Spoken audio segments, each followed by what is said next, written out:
నేను రేవు నడిపినంత కాలం కూడా సుమారుగా 2 ఏళ్ళు 2022 నుంచి తీసుకుని 2024 దాకా కూడా నేను రేవు మెయింటైన్ చేశాను. నేను ఈ రేవు మెయింటైన్ చేసినంత కాలం కూడా గత పాటదారులలాగా లగేజ్కి, చేతి సంచికి టికెట్లు ఏ రోజున ఎవరిని అడగలేదు నేను టికెట్లు. అలాగే స్టూడెంట్స్కి ఈస్ట్ గోదావరిలో లంక వైపు, సెకండేటిపల్లి లంక వైపు, మలికిపురం నుంచి వచ్చే, రాజోల్ నుంచి వచ్చే స్టూడెంట్స్కి ఫ్రీగా దాటించాను నేను. టికెట్ తీయకుండా ఫ్రీగా దాటించాను నేను, ఒక సమాజ సేవ దృక్పథంతో. నా గురించి ఎవరైనా కూడా ఎంక్వైరీ చేసుకోవచ్చు.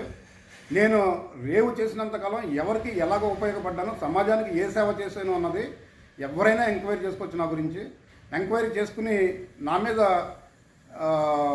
ఇలాంటి నిందలు రాకుండా దయించి మీరు అందరూ కూడా చూడాలని చెప్పి నేను కోరుకుంటున్నాను. నేను చేసిన ఈ సేవ దృక్పథం